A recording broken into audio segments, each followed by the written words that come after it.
Hi everyone, and welcome to our podcast, In Good Company. I'm Nicolai Tangen, the CEO of the Norwegian Sovereign Wealth Fund, and your host today. In this podcast, I talk to the leaders of some of the largest companies we are invested in so that you can learn what we own and meet these impressive leaders.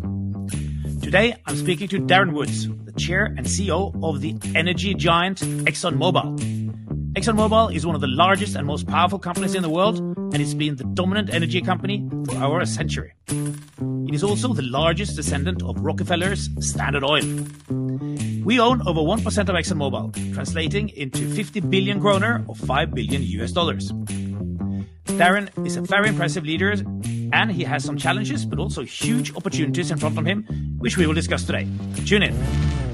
So, Darren, big welcome, as we say in Texas. Howdy. Howdy. Good to see you. Likewise. Now, you run one of the most fantastically huge oil companies in the world. What was your first meeting with oil when you were young?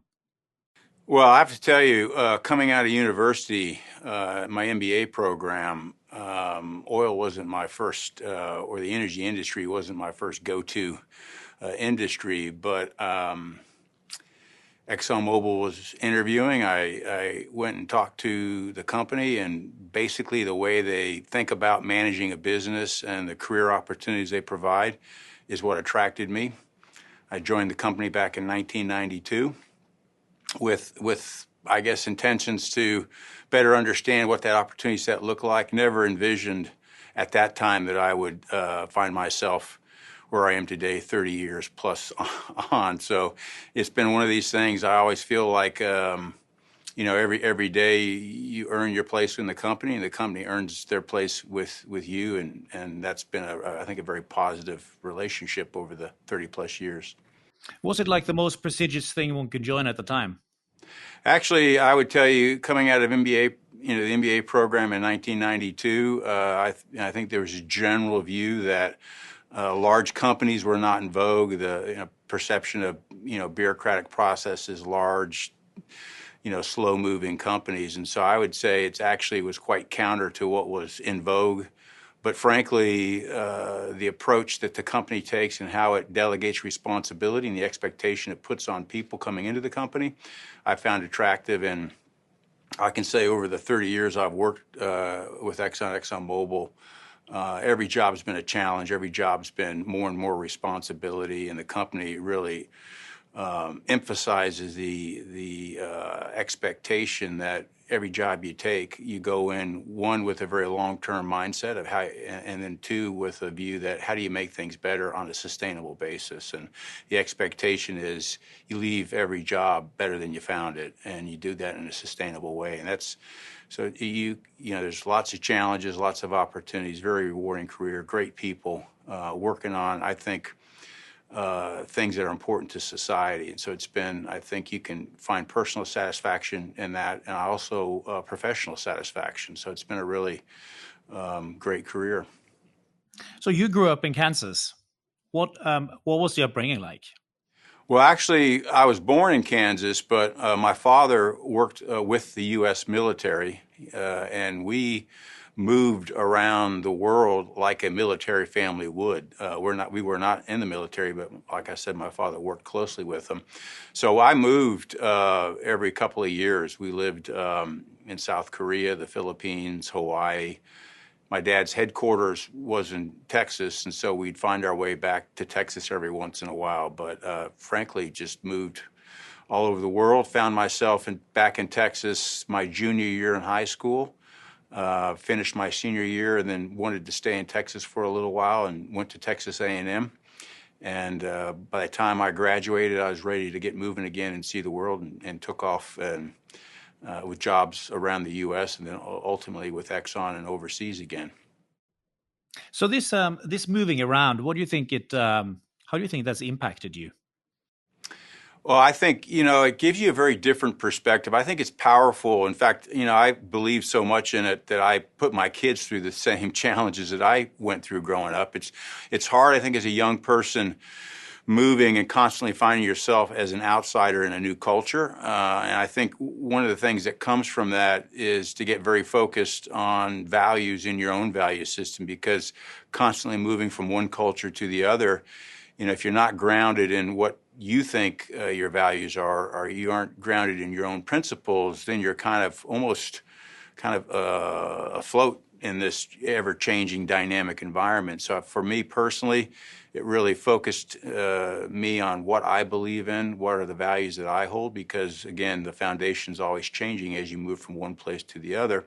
I think the other thing is, being immersed in different cultures and seeing things from different perspectives as growing up, you kind of learn that, a lot of times there's a lot of opinion there, it's in the eye of the beholder, frankly. And so it leads you to, I think, really challenge what I would say are the narratives or the paradigms, because you get used to seeing things and conflicting views on things as you move around. It makes you question, okay, well, what is the real answer here, given the diversity of views as you move around and you're exposed to that. I think, if you're in a constant environment, sometimes you think there's the truth or the paradigm is the truth. It's actually hard to see that, or to see that it's not, until you get outside of that. And I think this movement certainly opened my eyes to, there are multiple sides to every story. You need to be very cognizant of that. And typically, no single right way of looking at things. It's instead the context you find yourself in. I think that's really, really important. Important enough to. Do you think it has? Do you think it has made you better able to see the conflicting views on climate? Certainly makes me more sensitive to understanding, looking underneath the hood, so to speak, and really understanding what's going on, what's drivers, what are the, how do you think about these things? So, again, I don't come to it with a view that there's a right and a wrong. You come to it with a view of, let's understand this. And that's the way I grew up. That's the way I was educated. And that's the way my life experiences taught me. And I certainly have brought that to the company. And frankly, the company's philosophy is very aligned with that same experience. I think, again, because most people in this company have had, if not before joining the company, certainly in joining the company, have had this multiple experiences moving around the world and seeing it for themselves. And so I think that you do find some, I'd say, synergies or some, harmony in terms of how we think about things. Now, do you think it has, what do you think it's done for your kind of resilience? I mean, you are, running a company. There's been a lot of criticism. You get a lot of critical questions from, journalists and so on. Do you think it has added to your resilience and your grit? No, well, no doubt about it. I think, anybody who's moved around, particularly at a young age through adolescence, I think most people recognize those are tough times in kids' lives, with the peer pressure. And certainly today, you see a lot of that. But I think moving around and from one place to the other within the States, and then as I moved internationally, there is a lot of, an outsider tends to draw a lot of attraction, a lot of it not always positive. So I think it does come back to you generate, or you develop a sense of self and value. And you got to be a little resilient in terms of the criticism and, the bullying and things that kind of happen to young kids. And I think just growing up, it happens to everybody, I think, generally speaking. And I think as you move around, it just exacerbates that challenge of growing up. And so I think it does make you tougher. I think it does, improve your resilience. If we kick off on energy transition, so the world now uses roughly 100 million barrels of oil per day. And in Norway, 80% of cars are now electric, yet it just seems so hard to get the oil reliability down. Why is it so difficult? Well, I think, oil plays such an important role in today's society because of the benefits that it brings. I mean, from an energy perspective, it is a very dense source of energy. And so the products that you produce from crude oil have a functionality that is very hard to replicate in terms of the volume and the energy that you get from a specific volume. It's very available. It's affordable. It's transportable, and so there are a lot of elements or parameters around oil that make the utility of it extremely high. When you go beyond it as an energy source and just look at the basic makeup of oil, the hydrogens and the carbons, the molecules in oil provide a foundation to make lots of different products that society needs and values, and so it has tremendous utility above and beyond just its use as a fuel. And so I think it's just it's a resource that has broad applicability and a lot of very positive benefits. Mm-hmm. Do you think we have a climate problem? Sure. Yeah. I mean, I think the data's demonstrated that the use of fossil fuels, oil, gas, and coal, and the emissions of that associated with that is contributing to the risk of climate change, changing the climate. So I think it's clear. Mm.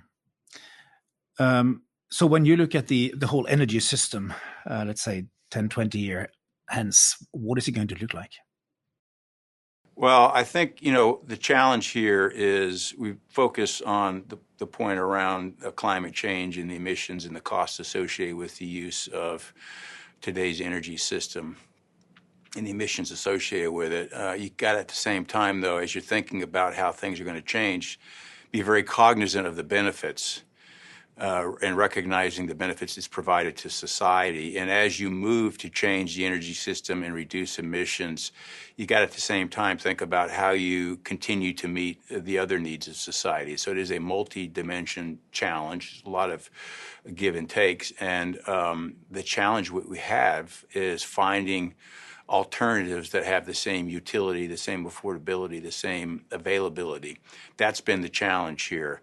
And I think if you look at then the cost of that transition and society's ability to bear that cost, that's been a huge challenge here. And the work that we've been engaged in, I know many others are engaged in, is trying to find alternatives that meet those other benefits while addressing emissions and that cost associated with our current energy system.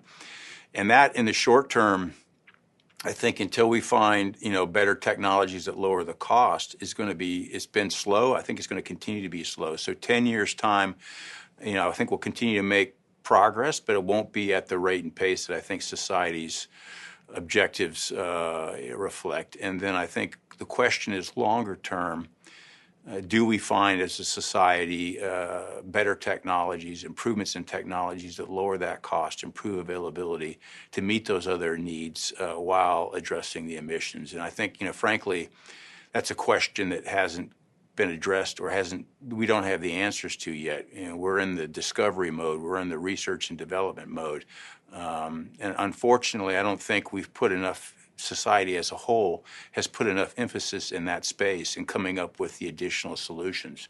We got very focused early on wind and solar and electrification, and no doubt those are important technologies. They're going to play an important role. They're necessary, but nowhere near sufficient.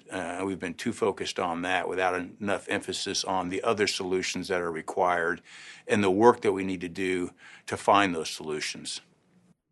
Mm. Many of your competitors have spent a lot more money on wind and solar. Why have you not done that?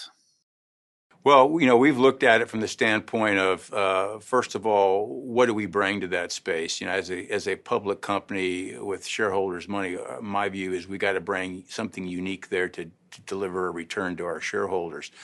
I would say fundamentally, if you look at what we do as a company, well, we've talked about as being an energy company. We have one of the largest chemical companies in the world. And if you look at fundamentally, our core competitive advantages is in managing and transforming molecules, hydrogen and carbon molecules.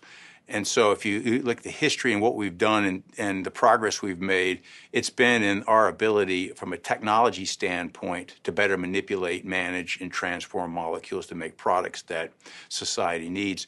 That's where we've been focused and continue to stay focused. And if you look at these additional solutions that I referenced, what the world needs, our capabilities in that molecule space translate directly to opportunities with these new solutions. So think carbon capture and storage, think hydrogen, think biofuels, all of those recognized by credible third parties are going to be needed as part of the solutions. We think we can bring something to bear there, bring an advantage to society, offer advances that are going to help drive solutions that address the risk of climate change, and at the same time generate unique value for our shareholders. We think that makes more sense. I mean, at the end of the day, we're a molecule company, not an electron company, and that's the way we think about it. Do you think the large integrated energy companies are not the right ones to run wind and solar? I think you need to focus on the skills and capabilities, the competitive advantages you bring to bear. If it's just a checkbook, I think there are a lot of people who have checkbooks, and a lot of people can put money in this space.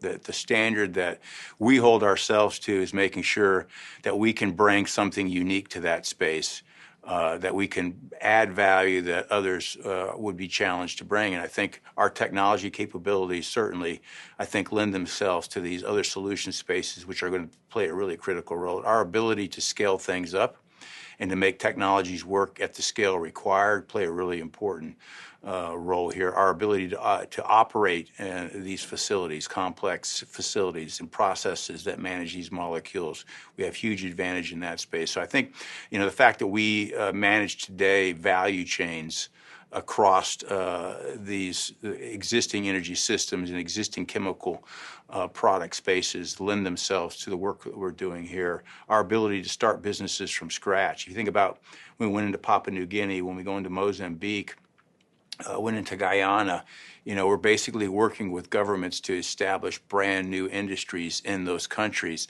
There is no carbon industry today, but we're hard at work to establish that value chain and working with governments around the world to do that. So there's a lot of things that we bring into this space that I think is unique to our company and really important for long-term successful solutions in this space, solutions that are desperately needed.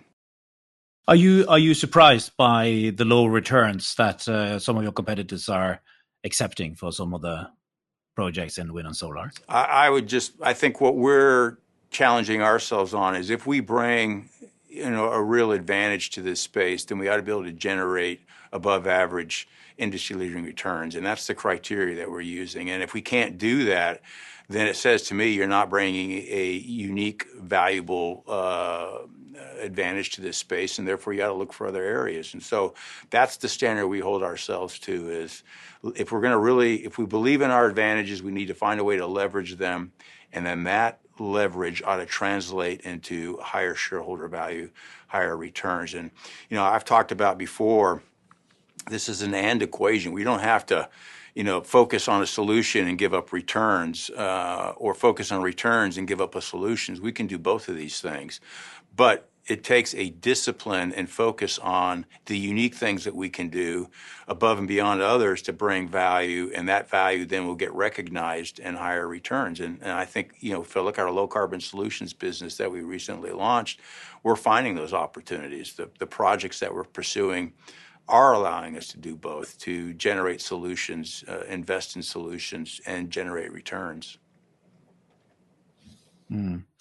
Why are you focusing so much on carbon capture and storage?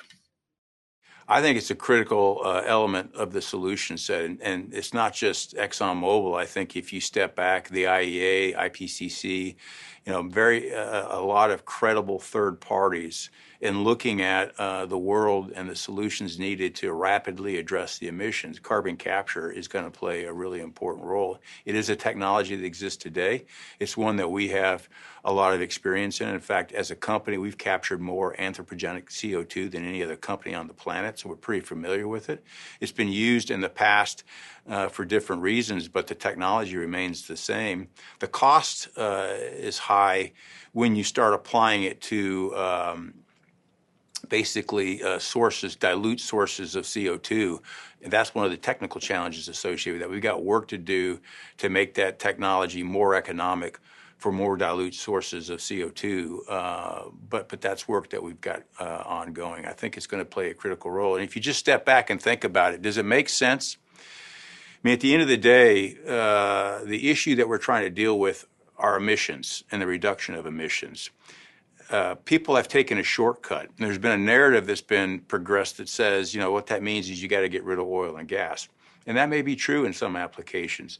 But if you can preserve the infrastructure, the industrial processes that we have today, and reduce the emissions or eliminate their emissions, that's a much lower cost solution for society. So I think the challenge here is stay focused on the problem statement, which is reduction of emissions and elimination of emissions. How do you do that?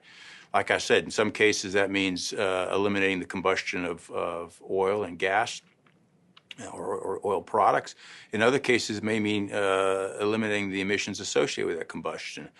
We're kind of agnostic as to which way it goes. It's just looking for what makes the most economic sense. What's the lowest costs for society? How do you continue to meet these other needs, the benefits that today people are enjoying while eliminating the cost? And that's what our focus has been on. So you plan to invest 15% of your new investments in low carbon solutions. How do you get to that number? What kind of discussion do you have internally at the board level to get to that number? We're not limiting it. We don't start with a budget. We start with the opportunity set. And so I would tell you, people, and you just made the reference to the relative size of that investment, but I would also put that in the context of the relative size of those businesses as they exist today. The oil and gas markets are enormous today. We represent a fairly small position in those markets, but they are depleting resources. And so as the world works on the transition, there's a continuing need for oil and gas. And as we produce that and that resource depletes, investments are needed to offset that. And our investment in that space is reflective of our market position and the need to kind of offset that depletion and continue to meet society's needs while we work on this new industry, the new business of carbon reduction, which today is nascent, is extremely small. And so we're working hard to develop the opportunity set, leveraging the capabilities that I referenced earlier. But the opportunity set is extremely limited, and there's today, limited policy around the world that is incentivizing that broader set of solution sets. There really is no market today for carbon reduction. There are very few companies who are willing to pay for lower carbon intense products, and so there's not a market that's driving things. And the technology, as I said, in most cases remains high. The cost is high, and so we've got to work on bringing that down. And frankly, the policies that are being put in place today are incentivizing some of those investments. And the way I look at that is it's a good catalyst to get us started. We got to find a way to get on this path and start down the road. But ultimately, a market's going to have to develop. The government cannot subsidize this business in perpetuity. It can act to accelerate it. It can catalyze the needed investments. It can start industries down this technology curve to get us going. But ultimately, markets are going to have to develop. And I would say we're at very early stages of that. And frankly, if you look at the investments that we are making, I'd say that we're actually kind of ahead of a pack in looking at these other opportunities and the investments that are required to advance those. Which of the new technologies impress you the most? Well, in terms of the changes that have to be made, I think the way we look at it is there's no silver bullet in this solution set. It's really going to be a mix of solutions that are needed, and that mix is actually going to change as you move around the world and look at the context of the applications. I'll just give you an example. A lot of discussion today about blue or green hydrogen, and a lot of folks are very focused on the green hydrogen equation. In my mind, we're fairly color agnostic and instead look at where does it make the most sense, where can you get the most carbon reduction for the least cost, because that's the right answer for society. In the Gulf Coast of the U.S., where you have abundant methane and abundant storage, blue hydrogen, I think, makes a lot more sense. You can get a lot more reduction for less cost, and therefore you can advance further down the emissions reduction curve quicker by focusing on blue hydrogen. If you move to Europe, where you don't have abundant and cheap methane, green hydrogen can make a lot more sense in the right set of circumstances with the right solar intensity and wind intensity. And so I think as you move around the world, the solution is going to change depending on the endowments of the area that you're working in. So we tend to look at it as it's an all of the above. We don't have a good answer in any one place. And so the world should be pursuing solutions in all of the areas, not just our industry, but more broadly in energy. Nuclear and other capabilities, I think, are going to be absolutely critical to basically ultimately achieving the objective the world's trying to meet. What is your view on nuclear? I think it's going to be a critical part of the solution set. We got to deal. I mean, and what about other breakthroughs such as fusion? When do you think we'll see? I think fusion. It's like a lot of these technologies. Fusions. It was encouraging to see the recent breakthrough, but I also think going from where we're at in a lab to something that you can commercially apply at scale. The time horizon for these things are a lot longer than I think people realize. And so I think while it's encouraging, I think, we've got a lot of other solutions we have to pursue in the short to medium term to kind of fill that gap. And so I'm hopeful, but I'm also, I think at the same time, recognize the practical challenges of scaling up brand new technologies and getting them to a commercial state that works at scale. And people don't understand, I think, generally the amount of investments that are going to be required to basically replace today's existing energy system. It is enormous, and therefore, I think, again, it's all of the above. Cost is going to be a challenge for society to bear that cost to reduce emissions, and so finding the cheapest applications that reduce the most emissions quickly is a really important priority in the short term. There's been a lot of discussions about Scope 3 emissions, and just for the listeners, Scope 3 emission is the emissions that is caused when you use your products, right? So when you drive your cars and so on. And we as shareholders will support a proposal at the AGM where we ask you to come up with Scope 3 targets. Now, you have a different view on this. Can you please explain? Sure. I think, the GHG protocols and the Scope 1, 2, and 3 emissions that you referenced, it's an important measure when used at the right level. I think the GHG protocol and thinking about your emissions and Scope 3 emissions in particular is good to use at a macro level to understand for an economy, a society, where are the emissions coming from and how do you focus on, addressing those emissions. But when you take Scope 3 and start to narrow that down and put it on specific companies, I think there are a lot of unintended consequences that result from that.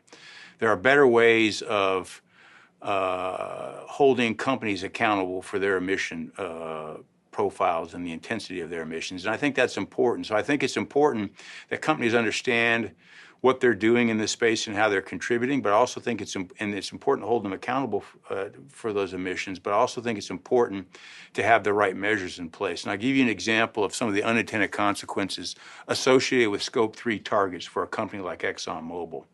We produce LNG, liquefied natural gas.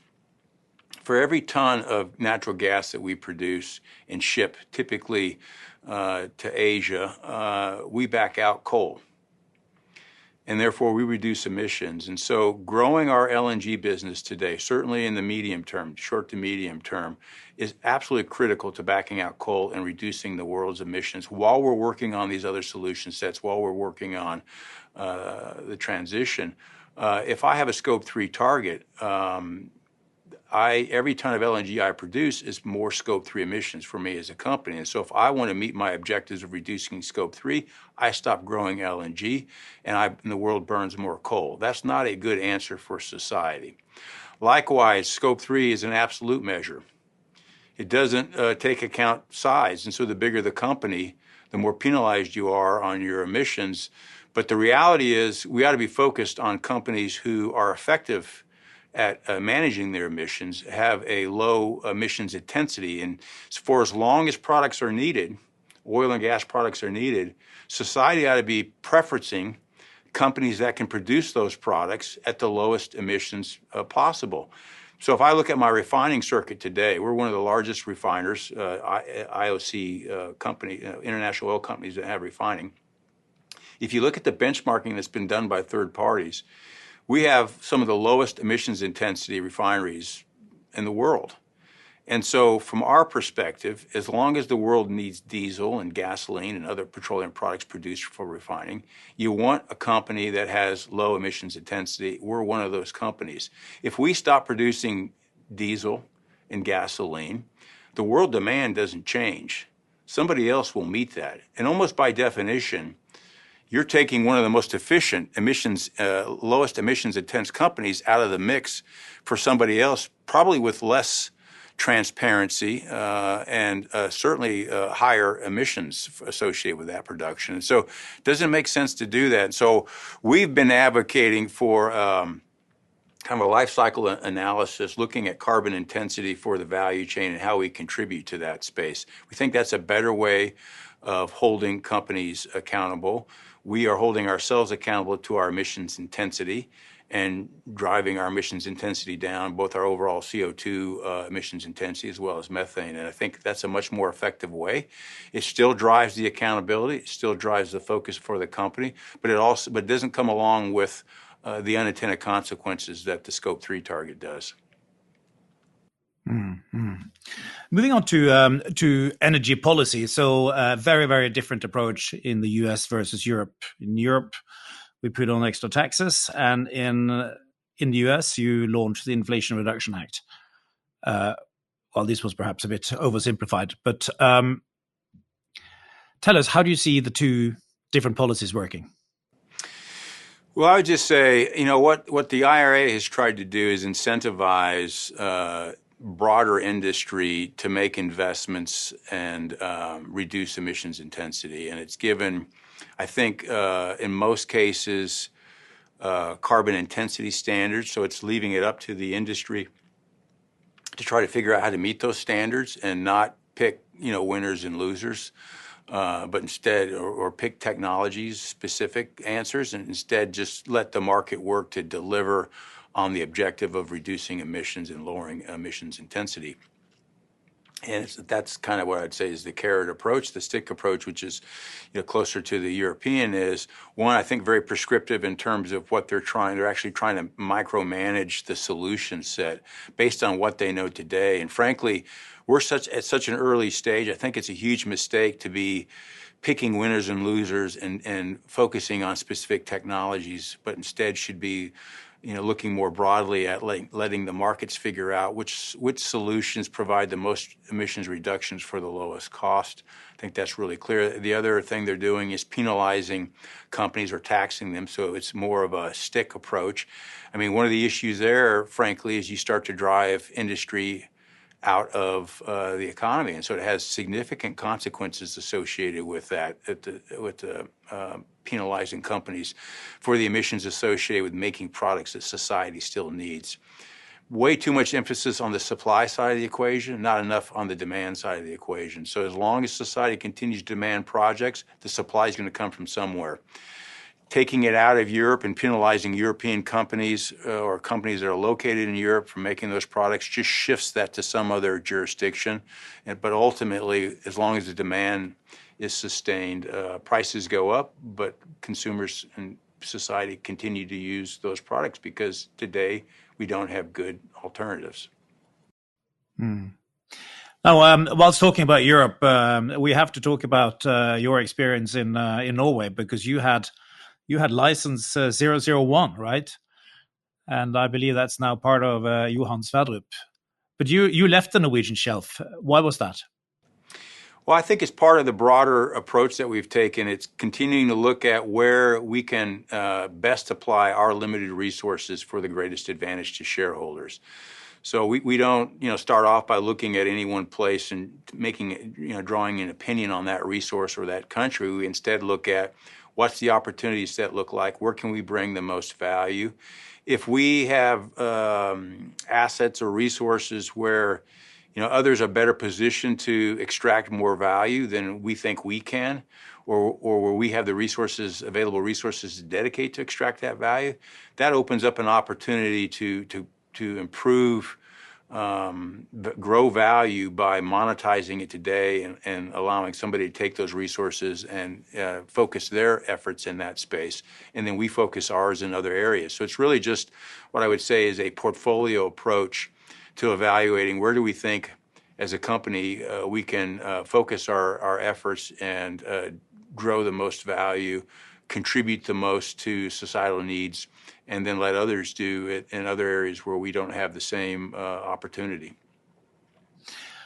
How much time do you spend on geopolitics? Every day. I mean, our business spans the world, right? And so I think it's a really important part of managing this business. The products that we make play such an important role in societies, and we saw that recently in Europe with the Russian invasion of Ukraine and the disruption that it brought to the energy markets, and how that then affected people all through Europe and impacted their ability to their lifestyles and their standards of living. And so I think the national security aspects of energy come into play here. The products that society and people rely on come into play. And so, rightfully so, governments all around the world are very focused in this space, and many of them are chasing different policies to try to manage the competing forces around the things that we do. And so it's a really important part of managing this company and our businesses as you look around the world. Your predecessor went into politics. Will you do that too? I have no plans to do that. Well, I'm sure it'll be a good one. You come across as a very good politician, I have to admit. No, I'm going to take that as a criticism. No, you are diplomatic, right? Well, listen, I think I think some might take exception to that characterization. We tend to stand by the principles and the fundamentals that we think are right. And if you look at our history and even my short tenure in this job, the challenges that we faced, the criticism we faced, has been based on, doing what we think is right to meet, to balance the needs and to face the criticism and the headwinds that come along with that. I don't find typically that's works well in the political arena. But for us, given the long, investment horizons for the company, the significance of what we do, taking a long-term view and sticking to that, the fundamentals of that long-term view are critically important.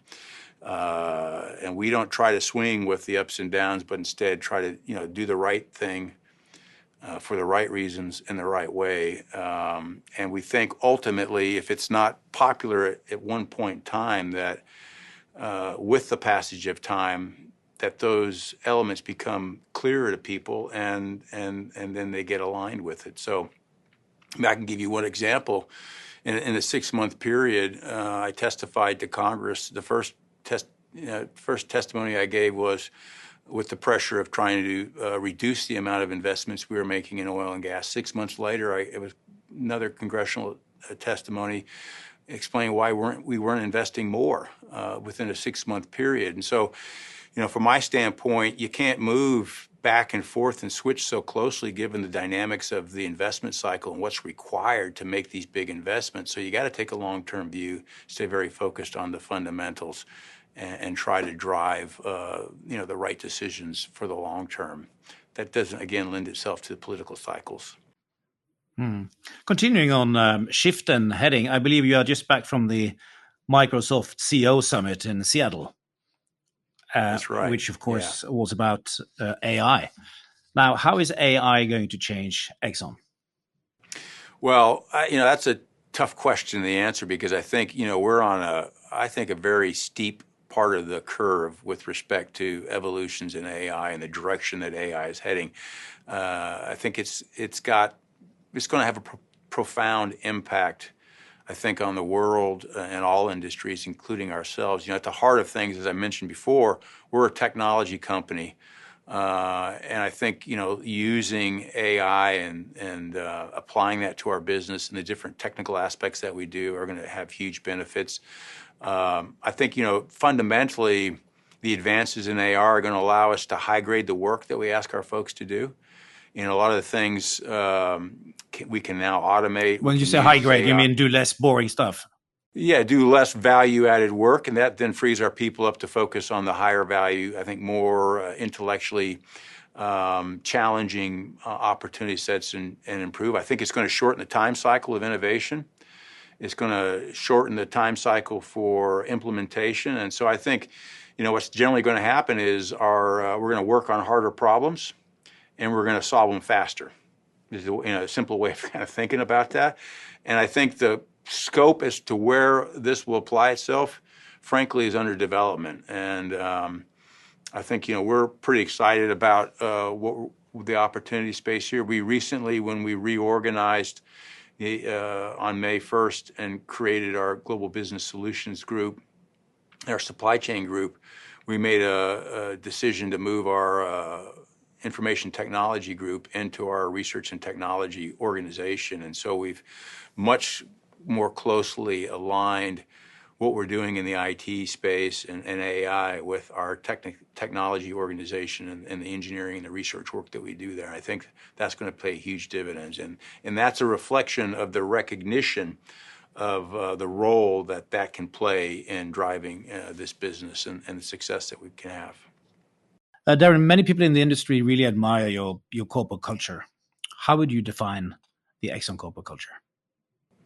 Well, I think it starts with the values that we work towards. This is, and it's actually been the foundation of the company for a long, long time. But integrity is a really important part of how we run this company and making sure that we do the right things for the right reasons in the right way, as I mentioned before.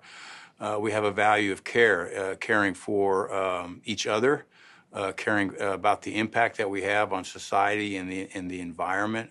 We have a value of courage and basically standing up for the things that we believe in and standing on our principles. We have a value of resilience, of doing the tough things and not shying away from the hard conversations and the hard work. We think that's a really important part of the company's value proposition. And then we have a value of excellence, that we hold ourselves to a high standard, that we expect a lot of ourselves and our people, and we strive hard to deliver on that. And I think that value system underpins the success that we've had in the company. I think that value system, combined with this focus on the fundamentals, we recognize that as a company, we're here to meet the needs of society. We don't define them. And if you think about our role in the energy system, we're at best 3%, probably closer to 2% of the world's energy system. So we're not moving this industry. We're not moving it. We're a participant in it. We're a price taker. So and as the needs evolve, as they have since we've started, if you think back when this company was formed, we were making kerosene to replace whale oil for lighting.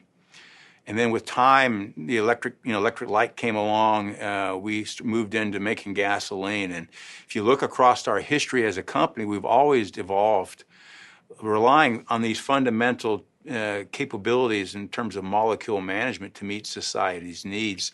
We formed our chemical business, and the portfolio of products that we make out of that business continue to grow. And so my view is you're going to continue to see that evolution, and it comes from focusing on these very fundamental, what we're good at, what the demands of society are, and how we can meet those and meet the multitude of demands. And I think that underpins the success that we've had as a company.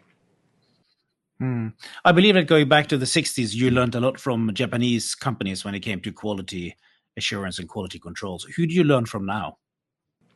I think, it's a collection depending on which part of the business that we're looking at. I think given all the things that we participate in, we have been very focused on, and the tough questions, the uncertainty that we've got is focusing the external views and engagements respective to each of those. So just take a couple of examples. If you look at what we're trying to do in safety, in the improvement in our safe operations, we're engaging with the airline industry, with the nuclear industry, with our other peers, really challenging ourselves to, what does it take to raise the bar in safety and taking the best ideas that are out there and translating them so they're relevant for us within the company.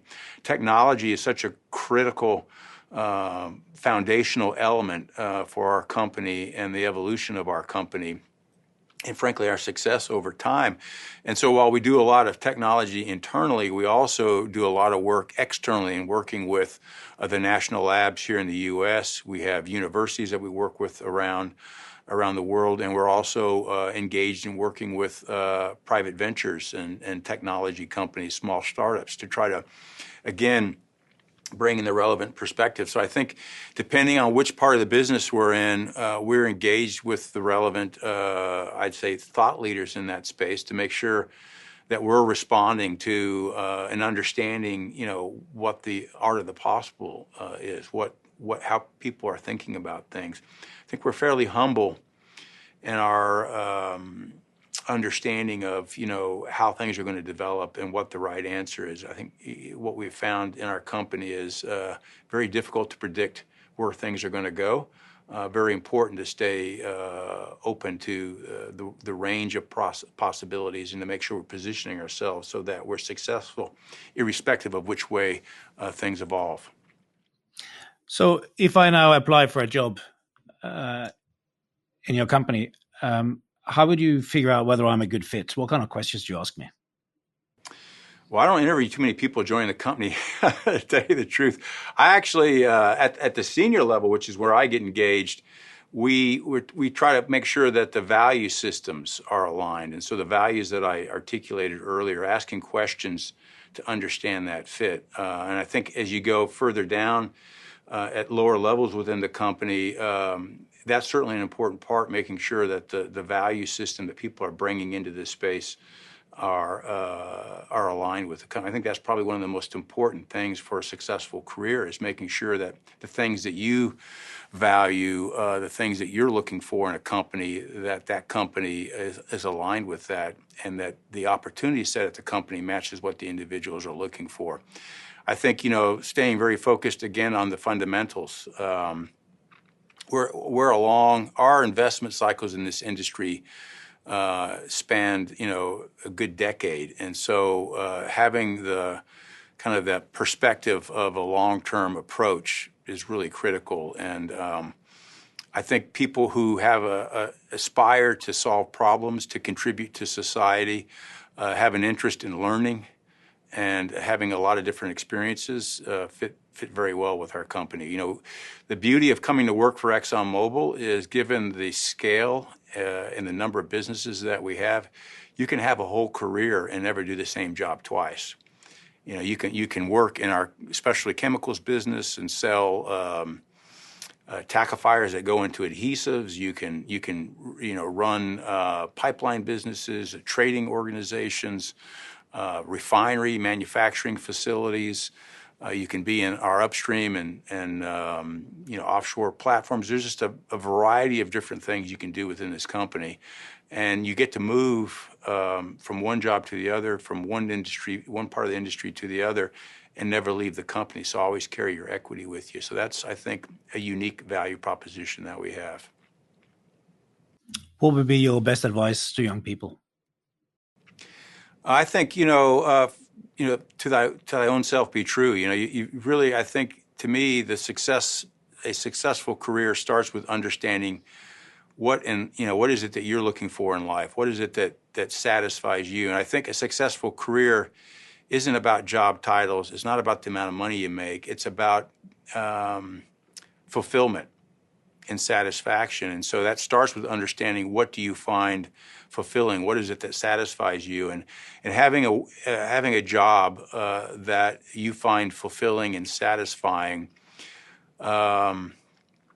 motivates you to work harder. And that harder work leads to better results, and those better results leads to more opportunities. And so I think a career starts from having a job that you enjoy doing and then grows from one to the other. And I think having working for a company that shares in your value system and then offers you the challenges that satisfy you, I think leads to a very successful career. And that's where I would encourage young people to stay focused. That's certainly the advice that I gave to my kids is don't focus on how much money you can make, focus on the things that you get satisfaction from, and then find a company that's aligned with the way you think about things, at least at that early stage in your life, and give you the opportunity to work on the things that you find fulfilling. You mentioned hard work. We had Jensen Huang of Navidia on recently, and he said, Nicolai, you have hard work, and then you have insanely hard work. Now, where are you on that scale? Yeah, I think it's. I don't know. I mean, it's at this job, at this level, you dedicate a lot of time to the job, and it takes a lot of what I would say is critical thinking. I know there's always this discussion about work-life balance, and I think, frankly, if you do what I just talked about in terms of finding a job that fulfills you, that satisfies you, I mean, work is part of life. It's not, in my mind, a trade-off that you're making. It's the question of how that work contributes to your life and how fulfilling do you find it. And frankly, I've always used the analogy of, sports teams. If you think about, athletes, they dedicate a tremendous amount of their life to the sport that they play, and they dedicate themselves to that sport. And I think, people never question the amount of time that somebody spends, pursuing a sport because they recognize there's a love of that sport, and that's fulfilling for those athletes. I actually think if you find the right job, if you pursue the right career, there's a very similar analogy. People don't question how much time an athlete spends practicing and getting ready for a game, and nobody questions. I think most athletes like challenging games. I think, certainly from my career, coming up through it, I've liked the challenges and the thinking required. And okay, the time that you engage in that grows as your responsibility grows, but it's also part of that fulfillment in life's journey. And so I don't think about it in those terms. Frankly, it's just part of the equation. And the more you learn, the more experience you have, the better able you are to solve bigger problems. And I think that's part of how we develop our folks. And so I'm working my way through that development process, frankly. How fulfilling is it to be CEO of Exxon? This may sound strange to you. I don't really judge myself for the work that I do with respect to the title that I have. I think, it's the challenges I get to work on here, the role that I have in helping steward this company and steer and direct it is very fulfilling. It's very satisfying. I'm quite humbled and honored to have the job because, we're a company that's been around for over 140 years, and as you pointed out earlier, we've been fairly successful over that time frame. I think we do really important work, and I think the values that we have as a company and the focus on just do the right thing for the right reasons in the right way. I think, to me, there's a history here and a legacy that I feel a tremendous sense of obligation to perpetuate and to make the company stronger. As I said earlier, as I've come through the company, the expectation of every job you have is to leave it better than you found it. That's for all of our people throughout our company, and I've stepped into this job with the same mindset. Is everybody who does the job tackles the challenges in front of them during that time frame and leave the company in a better position. That's what I'm working hard to do, is to leave the company in a better position. But frankly, this organization, my expectation is this organization will outlive me, and it's actually the contribution of all of us, all the way down to the people who are working in the plants, turning the valves, that actually make ExxonMobil what it is and deliver the value that we deliver. I just have the unique opportunity to kind of help steer and direct that, but it's really the organizational contribution that ultimately makes the difference in the bottom line and ultimately the success of the company. Now, Darren, since you live in Texas, last question here. Do you barbecue? Absolutely. I barbecue. I smoke. I do. There's a lot. That's my job in our family. Is I do all the outside cooking. What's your favorite cut? I like ribeye steaks. Same here. Same here. Good choice, Darren. It's been a real pleasure having you on here. You go and work on your ribeye, and I will do the same. And look forward to staying in touch. All right. Well, it was very nice talking to you. Thanks for the opportunity. Good conversation. Thank you.